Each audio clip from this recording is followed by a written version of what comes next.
तो हेलो दोस्तों, आज है हमारा क्लास नंबर 4, ठीक है। चैप्टर नंबर 1 का क्लास 9 का, ठीक है। तो चलिए शुरू करते हैं क्वेश्चन नंबर 31 से। इसमें कहा गया है 273 पर जल के कणों की ऊर्जा और उसी तापमान पर बर्फ के कणों की ऊर्जा से होती है अधिक या कम या फिर अपरिवर्तित या इनमें से सभी।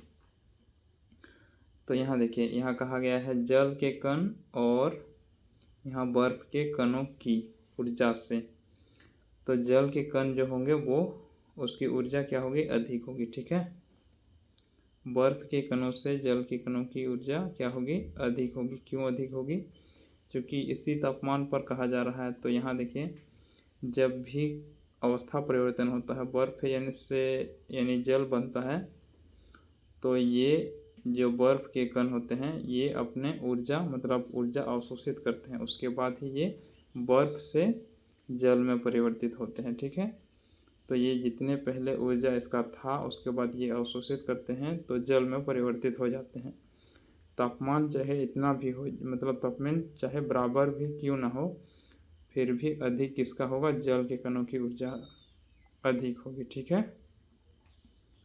32 नंबर क्वेश्चन देखिए, वायुमंडलीय दाब पर तापमान जिस पर द्रव उबलने लगता है उसे कहते हैं। यानी कि जिस तापमान पर क्या होता है, द्रव उबलने लगते हैं, तो उसको हम लोग कहेंगे क्वथनांक।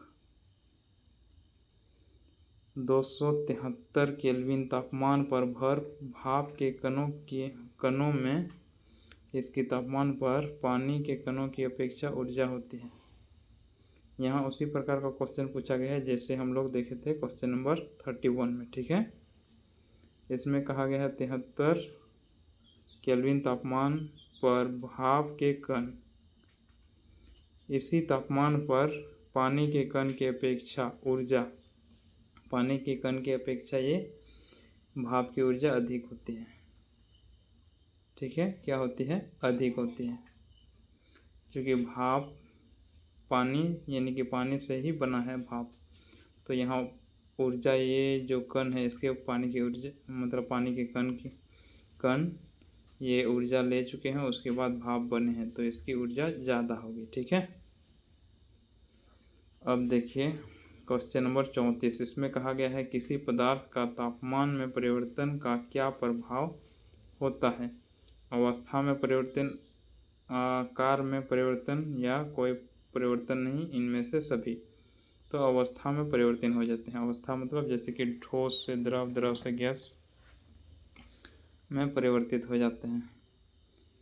अब यहाँ देखिए, इसमें कहा गया है 300 केल्विन कितनी सेल्सियस के बराबर होती है।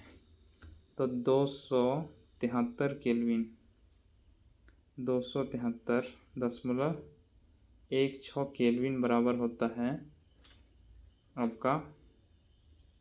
आपका होता है 0 डिग्री सेल्सियस, ठीक है।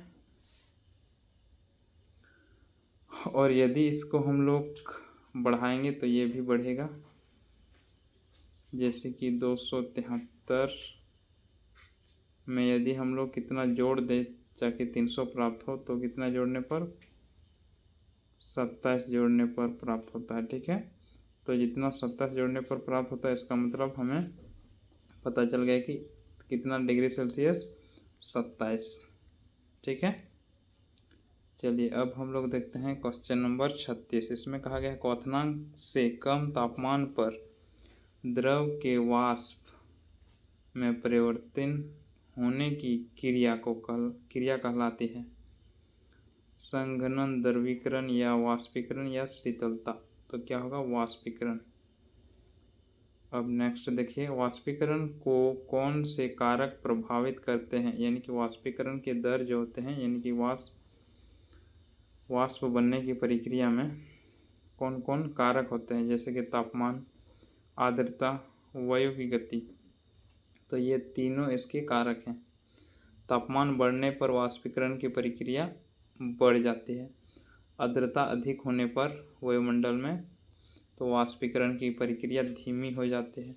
वायु की गति बढ़ने पर वाष्पीकरण की वाष्पीकरण की प्रक्रिया भी बढ़ जाती है, यानी कि ये सभी प्रभावित करते हैं। ठीक है, तो ऑप्शन नंबर क्या होगा? Option number D. आर्द्रता बढ़ने पर वाष्पीकरण की दर में क्या परिवर्तन होगा? तो अभी हम लोगों ने देखा था क्या होगा, घटेगा। सतही क्षेत्रफल बढ़ने पर वाष्पीकरण की दर पर क्या प्रभाव पड़ता है? तो ये क्या होता है, बढ़ता है। ठीक है, वाष्पीकरण बढ़ जाता है। जब सतह क्षेत्र बढ़ जाता है तो वाष्पीकरण की प्रक्रिया भी बढ़ जाती है। ठीक है,